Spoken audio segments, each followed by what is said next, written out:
সবথেকে বড় কথা হলো লিসার বিয়ের প্রত্যেকটা পার্টি আমি ছিলাম, মানে মোটামুটি থাকার চেষ্টা করেছিলাম আর কি। সবথেকে কষ্টদায়ক ছিল ওর বিদায়টা। যাই হোক, এটা দেখে আমি কি বলবো, আমার এখনও কান্না পাচ্ছে। সব মেয়ের কাছে এটা কিন্তু ভীষণই কষ্টদায়ক একটা ব্যাপার। সম্রাটকে দেখো কি সুন্দর চলে গেল বাইকে করে। লিসার বিয়ের বিদায়টা একটু অন্য টাইপের ছিল, যেটা আমার বেশ ভালো লাগলো, বিশেষ করে সেই পালকিতে চলে যাওয়াটা। লিসাও সুন্দর শ্বশুরবাড়ি চলে গেল, আর আমি আর শিবুও কালকে পার্মানেন্টলি কাটোয়াটা ছেড়ে দিচ্ছি। এটা বলতেও আমার খারাপ লাগছে। যাই হোক, এখানে এত মানুষের সাথে পরিচয়, ওদের ভালোবাসা পেয়ে মানে জায়গাটা ছেড়ে যেতে ইচ্ছেই করছে না।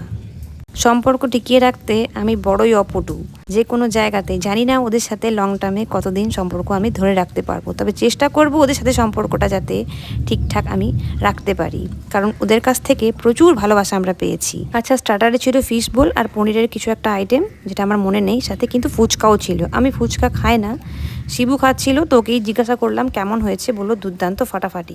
আমার বেস্ট ফ্রেন্ড আমাকে ছেড়ে চলে যাচ্ছে। ওদের বিয়ের একটা খুব সুন্দর কনসেপ্ট ছিল, ফ্যামিলি মেম্বারদের প্রত্যেকের ভিউ নেওয়া লিসা আর সম্রাটের সম্পর্কের বিষয়ে। দারুণ ইমোশনাল পার্ট ছিল ওটা। পুরো ভিডিওটা পেলে আমি তোমাদের সাথে অবশ্যই দেখাবো। চলো, অনেকটা রাত হয়ে গেছে, এবার সবাই মিলে খেতে বসে পড়ি। যাকে ভিডিওতে দেখছো ওর নাম নিবেদিতা, ও কিন্তু লিসারই ফ্রেন্ড, এখন আমারও বন্ধু, যদিও আমার থেকে বয়সে অনেকটাই ছোট।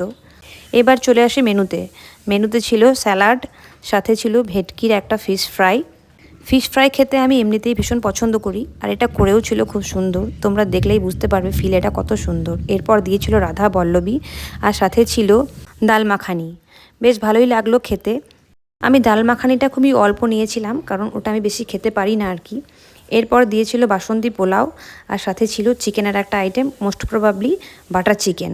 চিকেনটা খেতে খুব সুন্দর হয়েছিল, দারুণ সুন্দর যাচ্ছিল পোলাওটার সাথে খেতে। লিসা আমার বাড়িতে এলেও এভাবে খেতে চাইতো, এই জিনিসটাকে আমি ভীষণ মিস করব। আচ্ছা, এরপর দিয়েছিল সাদা ভাত, আর সাথে ছিল পাবদা। আমার ভাত আর পোলাও একসাথে মিশে যাওয়াতে পুরো ব্যাপারটা ঘেটে গেছিলো। যাই হোক, পুরো মাছটাও আমি কমপ্লিট করতে পারিনি। এরপর দিল মাটন খুব বেশি আমি খাই না, তবে টেস্ট খুব ভালো করেছিল বলে নিয়েছিলাম 2 পিস, ওটা একটু খেলাম। আর তারপরে দিয়েছিল চাটনি আর পাঁপড়।